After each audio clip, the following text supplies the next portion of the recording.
नमस्कार, आप देख रहे हैं सीटी न्यूज। मैं हूं आपके साथ प्रियंका। मुख्तार अंसारी के नामांकन करने की उड़ती खबर को आज विराम लग गया है और देर शाम को ये स्पष्ट हो पाया कि जो 2 सेट से नामांकन किया गया था वो मुख्तार अंसारी का नहीं बल्कि बेटे अब्बास अंसारी का था।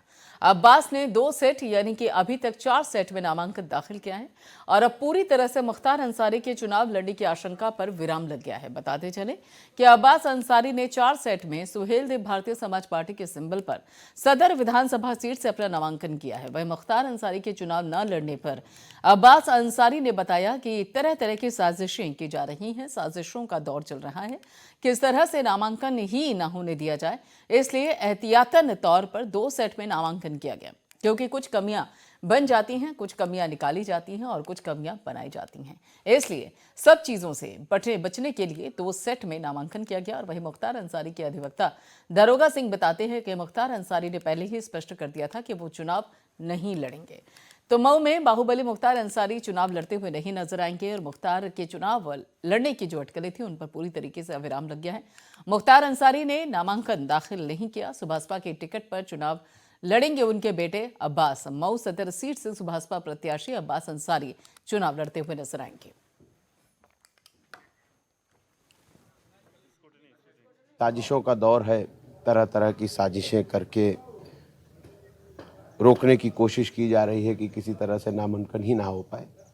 इन्हीं सब वजहों से एक एज अ प्रिकॉशनरी वो हम लोगों ने 2 सेट में आज पर्चा दाखिला और भी कर दिया है।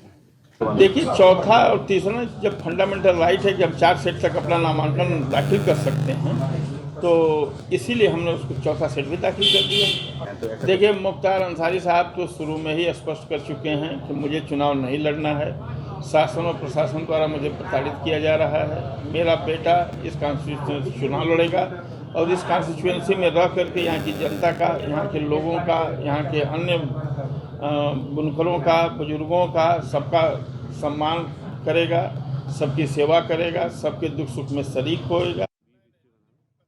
शर्मा हमारे संवाददाता हमारे साथ जुड़ चुके इस बाबत आगे की जानकारी देने के लिए। हिमांशु, क्या ये मानकर चला जाए कि अब जो मुख्तार अंसारी हैं वो तो चुनाव नहीं लड़ेंगे लेकिन उनके बेटे चुनावी मैदान में हैं, लेकिन कहीं ना कहीं असर तो मुख्तार अंसारी का ही रहेगा ना? देखिए, बिल्कुल बिल्कुल सही कहा आपने। जिस तरह से ये परिस्थितियां बन के उभर कर आई है, अब्बास बार बार ये आरोप लगा रहे हैं कि प्रशासन और शासन उनको लड़ने नहीं दे रही है।